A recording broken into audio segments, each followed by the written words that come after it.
በቀልና ፍንጥርጣሪው ልብ አንጠልጣይ ታሪክ ክፍል 17 ደራሲ ሸረፈዲን የእናቱ ልጅ ተራኪ ረዚቃ መሐመድ። ለቻናላችን አዲስ ከሆናችሁ ላይክ፣ ሼር እና ሰብስክራይብ በማድረግ ቤተሰቦቻችን እንድትሆኑ በታላቅ አክብሮት እንጋብዛችኋለን። እንደነጋለት ሚኪ ቢሮ ገብቶ ከጥቂት ቀናት በፊት ያዘጋጃቸውን ሰነዶች ማስተካከል ያዘ። ልቡ ግን ልትረጋለት አልቻለችም። መኩሪያው ያችን አንድ ፍሬ ልጅ የደፈረበት ሁኔታ ከእናቷ አደፋፈር ጋር ተመሳሳይ ነው። ልክ እንደ እናቱ ሁሉ ይህችም ልጅ እጆቿ ታስረዋል፣ እግሮቿ ወዲያና ወዲህ ተከፍተዋል። ሚኪ ልጅቷን እያሰበ ውስጡን በረደው። መኩሪያው አብቅቶልሃል። እጅግ በሚያምኑት ሰው መከዳት ምን ያህል እንደሚያም ዛሬ ይገባሃል አለና ለሮቤል ስልክ ደወለለት። ሄሎ ሮቤል፣ ልጅቷን አገኛችኋት? አለው ሚኪ ስለ ደህንነቷ ለማረጋገጥ። አዎ ሚኪ፣ ግን እስካሁን አልቀረብናትም። የመኩሪያው ሰዎች አምጥተው ጉሊት ላይ ጥለዋታል። እናቷ ልጇን ታቅፋ እያለቀሰች ነው። ጥቂት የማይባሉ ሰዎች ስላሉ ፖሊስ በጉዳዩ ላይ ከገባ ብለን ነው እስካሁን ምንም ያላደረግነው። ልጅቷ ተጎድታለች እንዴ? አዎ በጣም የተጎዳች ትመስላለች፣ ደክማለች። እና ሮቤል ምንድነው የሚጠብቁት? ይዛችኋት ሆስፒታል ግባ።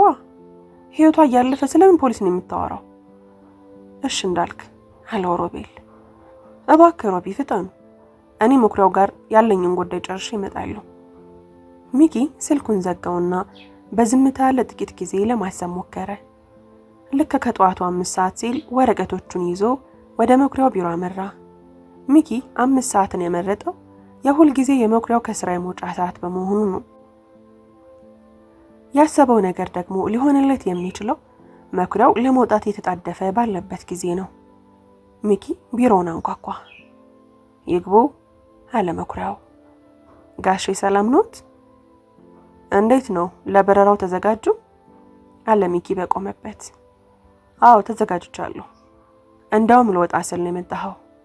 ቤት ሄጄ ትንሽ ረፍት ማድረግ አለብኝ አለ መኩሪያው ወንበሩ ላይ ለጠጥ ብሎ። ሚኪ ከእስከ ዛሬው በላይ ከሚያናድደው እጥፍ ደረብ ሆኖ አሁን በጣም የተቃጠለ ነው። ነገር ግን ያሰበውን ለማሳካት መተውን የውዴታ ግዴታ አድርጎታል። ብዙ ጊዜ አልወስድቦትም ጋሼ፣ ይህችን ወረቀት እንዲፈርሙ ነው። ምንድን ነው አለ መኩሪያው መነጽሩን ከፍና ዝቅ እያረገ። አዲስ ምርቶችን ከሚያቀርብልን ድርጅት ጋር የተዋዋልነው ውል ነው። እሱ ለአንድ ወር ስለሚቆዩ ስራው መጓተት የለበትም ብዬ ነው ሳይሄዱ በፊት ቀድሜ ላስፈርሞት የመጣሁት። አንበሳ እኮ ነህ የኔ ልጅ። ምን ነው እንዳንተ አይነቱ ታታሪ ድርጅቴ ውስጥ 3-4 ቢሆንልኝ። ስጠኝ ወረቀቱን ልጄ አለው መኩሪያው በመደሰት። ሚኪ ወረቀቱን አቀበለውና መኩሪያው ሳያነብ እንዲፈርም ለአምላኩ ጸሎት ማድረስ ጀመረ። መኩሪያው ወረቀቶቹን እየገለጠ ያለምንም ጥርጣሬ ይፈርማል። ሚኪ ሳቁ ሊያመልጠው ምንም አልቀረውም። መኩሪያው ሁሉም ወረቀቶች ላይ ፈርሞ አቀበለው። መልካም ጉዞ አለው ሚኪ ለመውጣት በሩን እየከፈተ። አመሰግናለሁ። ቆይ ልጅ አንዴ አለ መኩሪያው። ሚኪ ፊቱን መለስ አደረገ። ልጄ የውክልና ወረቀት ስላስገባው እስከመለስ ድረስ ድርጅቱን ትቆጣጠርልኛለህ። ማንኛውንም ነገር ለማከናወን እኔ አላስፈልግህም፣ በራስ መንገድ ማድረግ ትችላለህ አለ መኩሪያው። አያስቡ ጋሼ፣ እርስዎ እንዳዘዙ። ሚኪ ቢሮውን ለቆ ወደ ራሱ ቢሮ ገባና ከውስጥ ቆለፈው። ተሽከርካሪ ወንበር ላይ ተቀምጦ ዝም ብሎ ይስቅ ጀመር። ብቻውንም ያወራል። ሃይ መኩሪያው፣ ምን አይነቱ ጅል ነው? ድርጅትህን ካለማንም ችግር በቀላሉ በገዛ ጣቶች ፈርመት ትሰጠኛለህ? ውክልና ምናምን ሰጠው ትላለህ እንዴ? ሲጀምር ምን ድርጅት አለህና? ወሰድኩብህ እኮ እያለ ከተብሎ ይስቃል።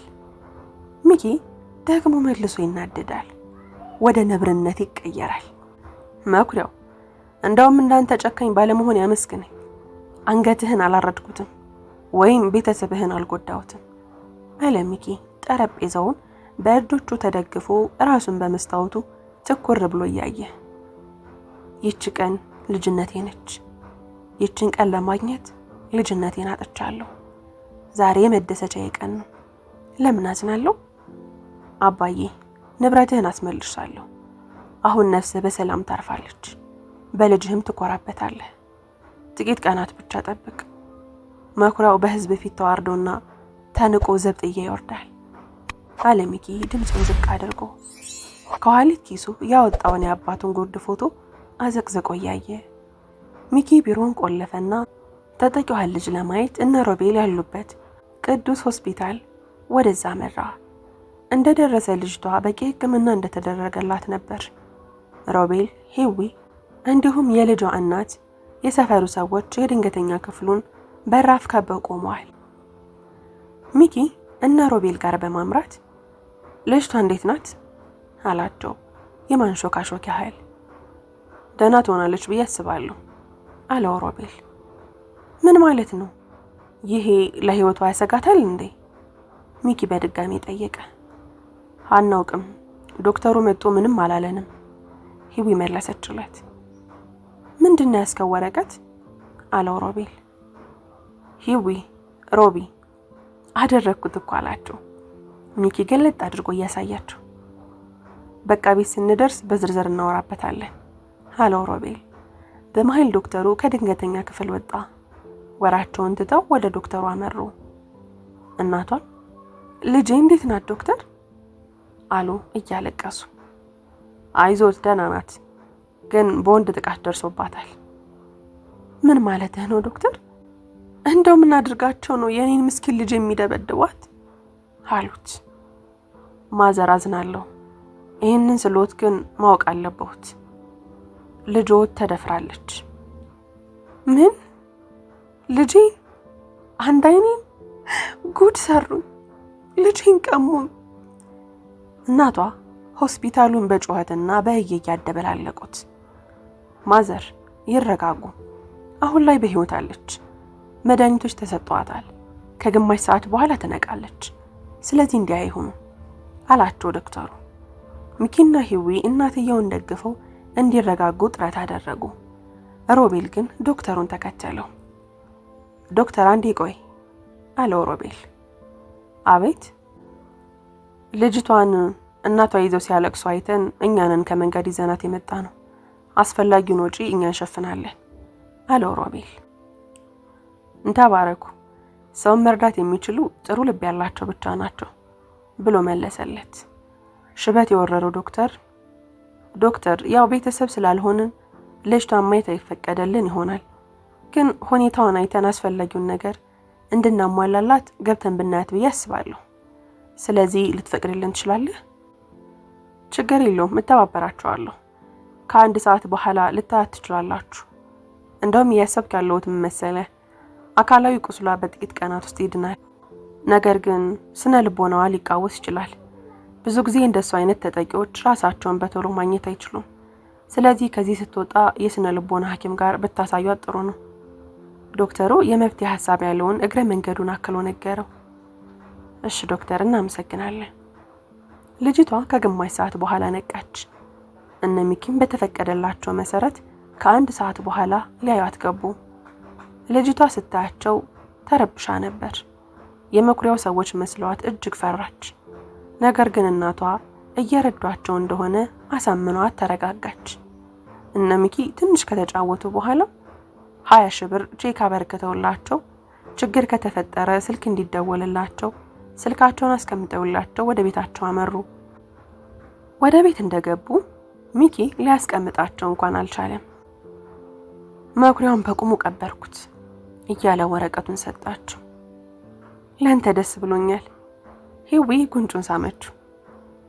አደርገዋለሁ ካልክ እንደምታደርገው አውቅ ነበር። ኮርቼብሃለሁ ጓደኛዬ። ሮቤል ጠበቅ አድርጎ አቀፈው። አመሰግናለሁ ጓደኞቼ። እሺ አሁን ምን እናድርግ? ፈጣን እርምጃ እንውሰድ ወይስ? አለ ሚኪ። እንደኔ ብንረጋጋ ይሻላል ባይኔ። በእርግጥ አሁን ላይ ያለን መረጃ መኩሪያውን ያስፈርድበታል። ችግሩ ግን ድርጅቱ ውስጥ ያሉት ባለስልጣናት ነው። መኩሪያው ቢታሰር ሌላኛው ይተካል። መኩሪያውን ከእስር ለማውጣት አንዳንድ ዘዴም አያጡ እና ምን ይሻላል? አለች ሂዊ። የሚሻለውማ ችግሩን ከላይ ሳይሆን ከስር እንንቀለው። ጭራሹን እናጥፋው ነው ያልኳችሁ። ወንጀሉን ለማስቆም መኩሪያው ጋር ሲሰሩ የነበሩትን እያንዳንዱን ባለስልጣናት ቅጣታቸውን እንስጣቸው ነው። ግን እንዴት? መረጃው የት እንደገባ እኮ አናውቅም። ደብዛውን አጥፍተውታል። ኮማንደሩን እንኳን መለየት አልቻልንም እኮ አለ ሚኪ፣ ሁሉንም ነገር ተዘጋግቶበት። እኔ አንድ ሐሳብ አለኝ። ሐሳቤ በርግጥ ከሆነ አለ ሮቤል ጺሙን እያሻሸ። ሮቢ ተሳስታ አታውቅም እኮ ንገረን እንሞክረው አለችው ሂዊ ፈገግ ብላ። ሮቤል በሂዊ አፍ መሞገሱ እያስደሰተው ንግግሩን ቀጠለ። የመኩሪያውን ቤት መፈተሽ አለብን። ሮቤል መፍትሄውን አስቀመጠ። የትኛውን? ሴቶችን የሚያባልግበትና ወይስ? አትሳሳት ሚኪ፣ ወንጀለኞች ድብቅ ነገራቸውን ሁሉም ሰው የሚያዩና የሚያውቀው ቦታ ነው የሚያስቀምጡት። ምክንያቱም ሰው የለመደውን ቦታ ማንም አካል ትኩረት የማያደርግበት ስለሚመስላቸው ተጠንቅቀው ያውቃሉ። ስለዚህ ትልቁ መኖሪያ ቪላ ውስጥ ነው ሊደብቁ የሚችለው። እድል ከቀናን ቢሮ ውስጥ ወይንም ልክ እንደኔ የሚስጥር ክፍል ይኖረዋል። የሚገርም ሐሳብ።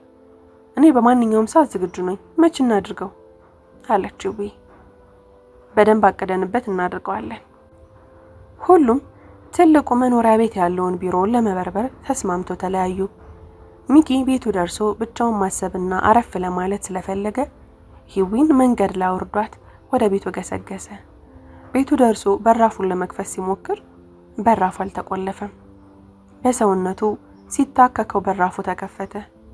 ሚኪ ባለፈውን ስህተት ላለመድገም ሽጉጡን አወጣና ቀስሮ ዙሪያ ገባውን እየቃኘ ወደ ውስጥ ገባ። ነገር ግን ፊት ለፊቱ በፍጹም ያልጠበቀውን ነገር ተመለከተ። ሰላም ቀኝ እግሮቿን አነባብራ ሶፋው ላይ ተቀምጣለች።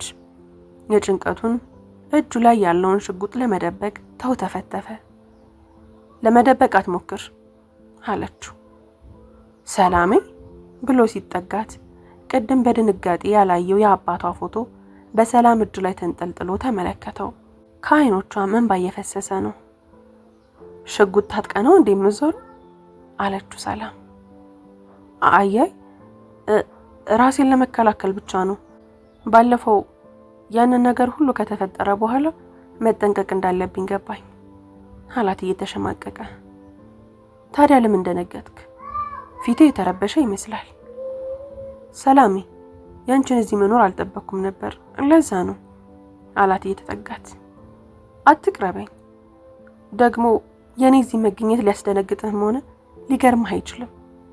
የቤቱን ቁልፍ እኮ ነጥለህ ሰጥተኸኛል፣ እንዳርፍበት አስበህልኝ።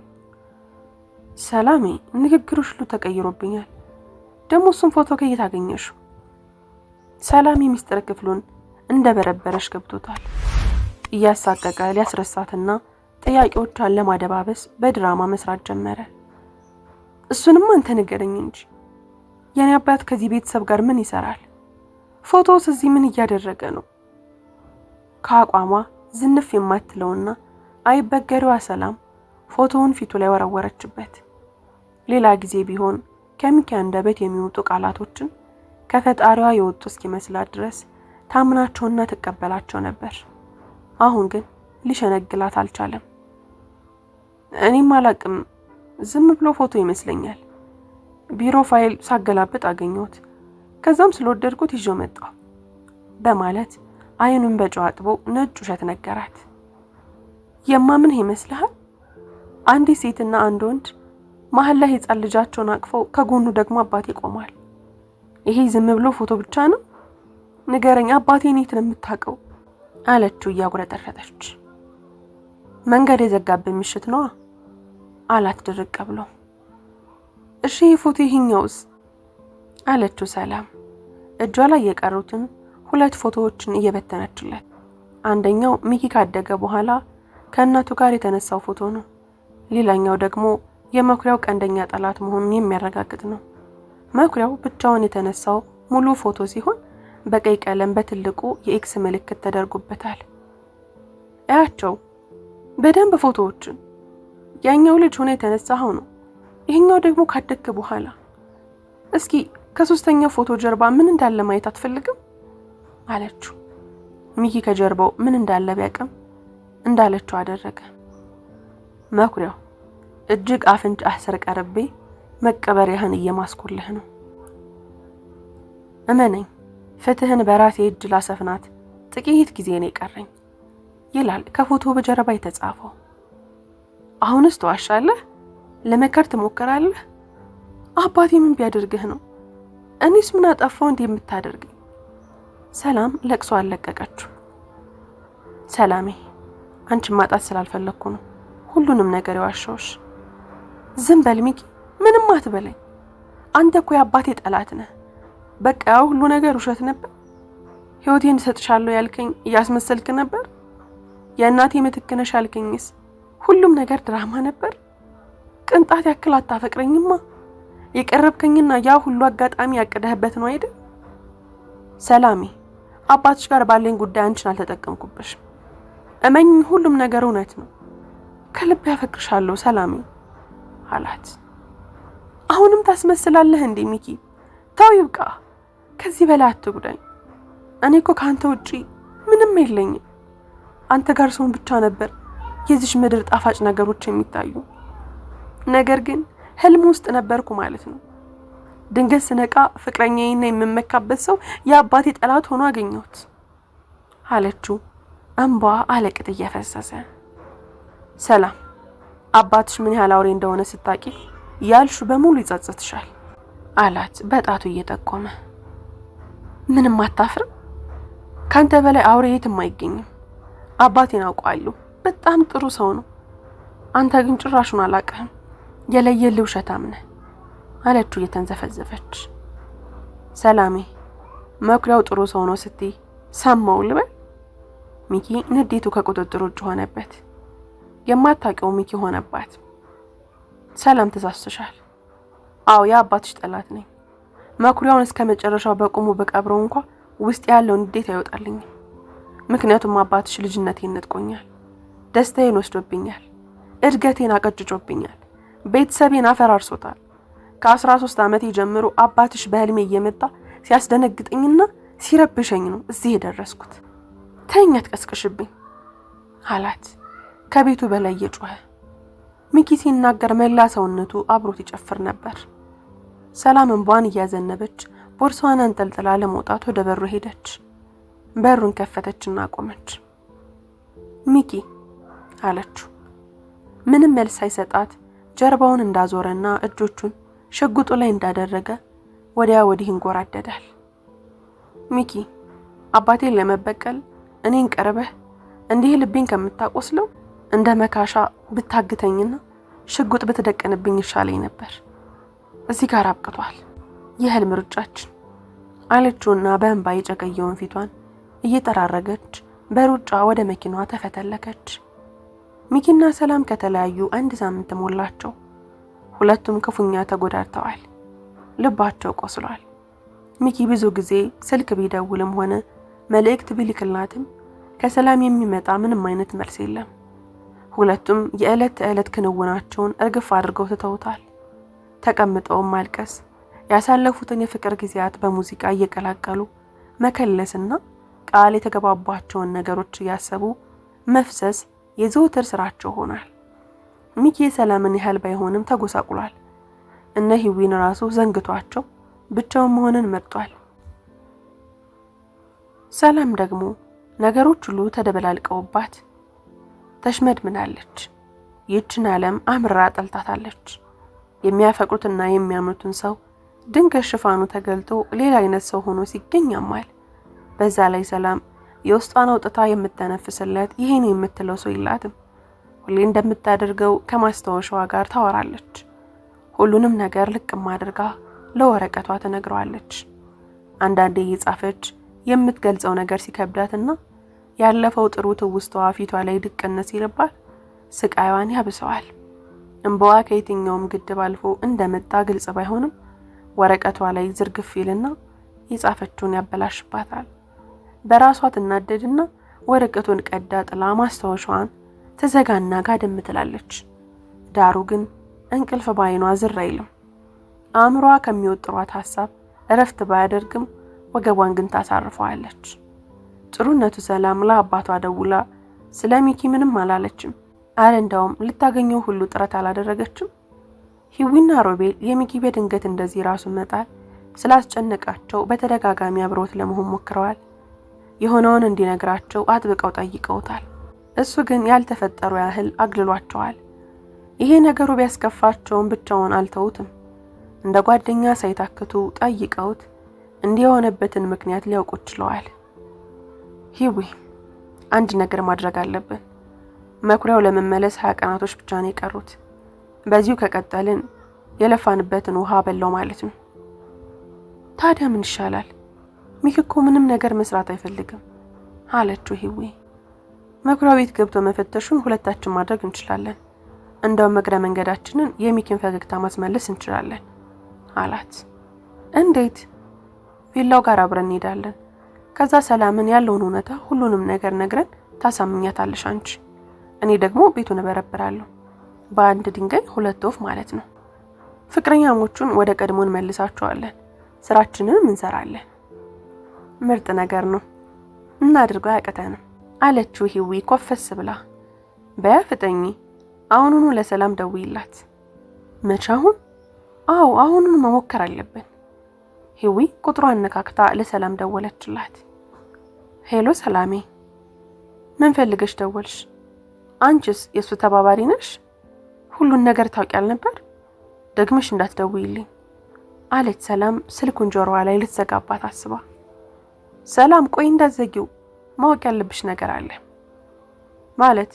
የምትፈልጊውን ንገሪኝና ቶሎ ጨርሺ አለች ሰላም እየተነጫነጨች።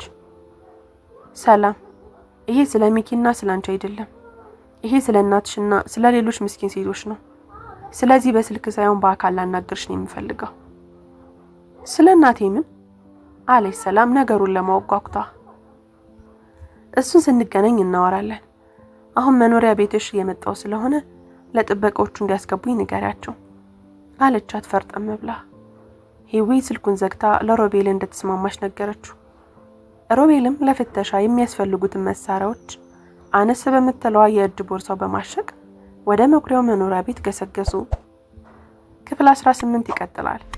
ታሪኩን ከወደዳችሁት ላይክ፣ ሼር፣ ሰብስክራይብ ማድረጋችሁ እንዳትረሱ።